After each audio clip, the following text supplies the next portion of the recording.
ನಮಗೆ ಹುಜೂರ್ ಸಲ್ಲಲ್ಲಾಹು ಅಲೈಹಿ ವಸಲ್ಲಮರ ಮೇಲೆ ಮೊಹಬ್ಬತ್ ಇದ್ದರೆ ಮಾತ್ರ ನಮ್ಮ ಈಮಾನ್ ಕಾಮಿಲಾಗುವುದು.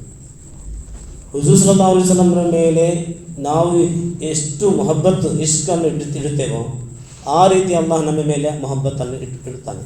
ಅಂದರೆ ನಾವು ಎಷ್ಟು ಮೊಹಬ್ಬತ್ ಇಡ್ತೇವೆ ಅಷ್ಟೇ ಅಲ್ಲಾಹ್ ನಮ್ಮ ಮೇಲೆ ಮೊಹಬ್ಬತ್ ಅಲ್ಲಾಹನು ಇಡ್ತಾನೆ. ಆದ್ದರಿಂದ ನಮಗೆ ಹೆಚ್ಚು ಹೆಚ್ಚು ಇಷ್ಕ ಜಾಸ್ತಿ ಆಗಬೇಕಾದರೆ ಹುಜೂರ್ ಸಲ್ಲಲ್ಲಾಹು ಅಲೈಹಿ ವಸಲ್ಲಂ ಬಗ್ಗೆ ನಾವು ಹೆಚ್ಚು ನಾವು ಕೇಳಬೇಕು.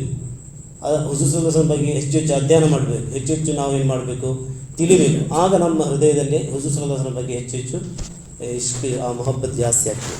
ಕುರಾನ್ನಲ್ಲಿರುವ ಒಂದು ಆಯತ್, ವರಫಅನಾ ಲಕ ದಿಕ್ರಕ್, ತಮಗಾಗಿ ನಾವು ತಮ್ಮ ಮಹಿಮೆಯನ್ನು ನಾವು ಎತ್ತರಕ್ಕೇರಿಸಿದ್ದೇವೆ, ಬುಲಂದಗೊಳಿಸಿದ್ದೇವೆ ಅಂತ ಹೇಳ್ತಾರಲ್ಲ. ಅಂದರೆ ಹುಜೂರ್ ಸಲ್ಲಲ್ಲಾಹು ಅಲೈಹಿ ವಸಲ್ಲಮರವರ ಮಹಿಮೆಗಳು, ಅದೇ ರೀತಿ ಹುಜೂರ್ ಸಲ್ಲಲ್ಲಾಹು ಅಲೈಹಿ ವಸಲ್ಲಮರವರ ಮಹತ್ವವನ್ನು ಅಲ್ಲಾಹನೇ ಹೇಳಿದ್ದಾನೆ.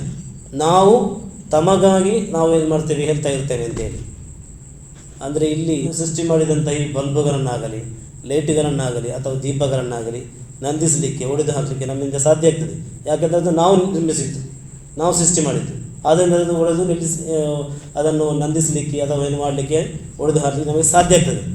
ಆದರೆ ಸೂರ್ಯ ಮತ್ತು ಚಂದ್ರನನ್ನು ಅದನ್ನು ನಂದಿಸಲಿಕ್ಕೆ ಯಾರಿಗೂ ಸಾಧ್ಯ ಇಲ್ಲ. ಯಾಕಂದರೆ ಅದು ಅಲ್ಲ ಸೃಷ್ಟಿಸಿದ್ದು. ಅದನ್ನು ಬಂದ್ ಮಾಡಲಿಕ್ಕೆ ಆಗ್ತದಾ? ಬೇಡ, ನನಗೆ ಬೆಳಕು ಬರುವುದೇ ಬೇಡ ಅಂತೇಳಿ ಆಗುವುದಿಲ್ಲ. ಅದೇ ರೀತಿ ಅಲ್ಲಾಹನೇ ಹೇಳಿದ್ದಾನೆ, ವರಫಅನಾ ಲಕ ದಿಕ್ರಕ್, ತಮಗಾಗಿ ತಮ್ಮ ಮಹಿಮೆಯನ್ನು ನಾವು ಎತ್ತರಕ್ಕೇರಿಸಿದ್ದೇವೆ ಅಂತೇಳಿ. ಅಲ್ಲಾಹನೇ ಹೇಳುವಾಗ ಇಲ್ಲಿ ನಡೀತಲೇ ಇರಬೇಕು. ನಾವು ಅತ್ತಹಿಯಾತಿನಲ್ಲಿ ಹುಜೂರ್ ಸಲ್ಲಲ್ಲಾಹು ಅಲೈಹಿ ವಸಲ್ಲಂ ನೆನಪು ಮಾಡಲೇಬೇಕು.